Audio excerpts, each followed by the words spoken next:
Welcome to How to Draw Celtic Patterns. I'm your host, Jason Belchamber. In this segment, you're going to want your thickest pigment liner and your eraser. Make sure your ink has dried. I want you to erase your pencil guide here. I want to give another shout out to James Ryan and his family, who just wrote me a nice note saying they're enjoying my videos very much. So thanks very much, James. And I hope Niagara Falls is still going, because it's a great place. Alright. Take your pigment liner and just start cutting in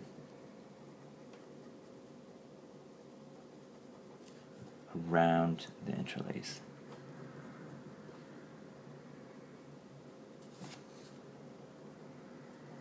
So what I'm doing is just filling in where I want the negative space to go.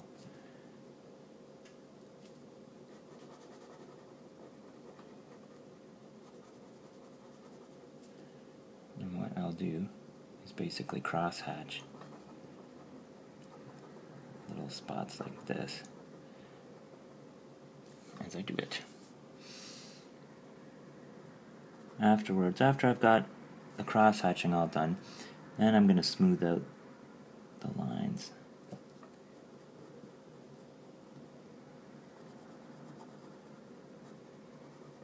If you ever have any questions or have a request for Interlace, send me an email or look at my website at belchamber.net.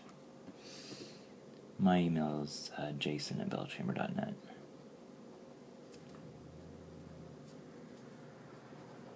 Alright, so I'm just trying.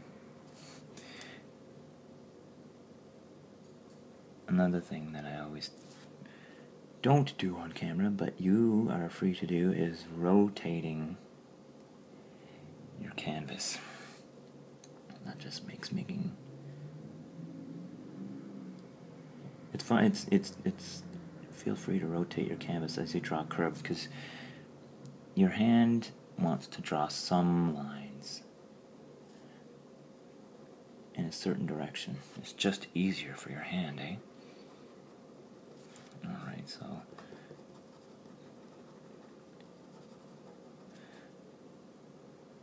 if you're left-handed, it's easier to go one way, and if you're right-handed, it's easier to go the other way.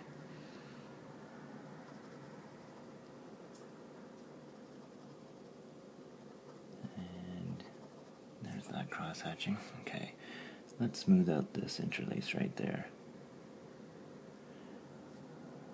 Make this a little thinner.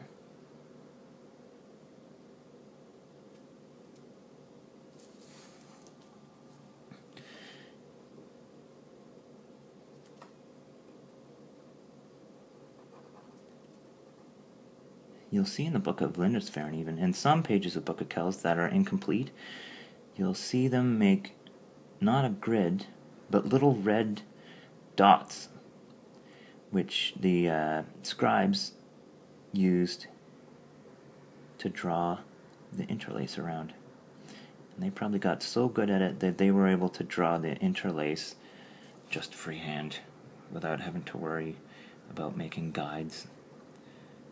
They might have been able to scratch the vellum. I've never actually drawn on vellum before. Something I think I'd like to try. There we go. So we're getting this. We've got the guides around. Go around this guy. Right, after this I'm going to use my thick marker. And that's to there.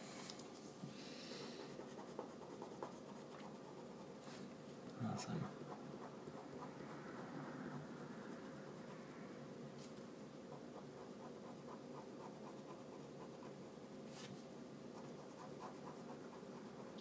Again, you can see the difference. This one is a triquetra that makes into a helix, and this one starts as a triquetra, but then goes into a braid and then terminates at the two spots.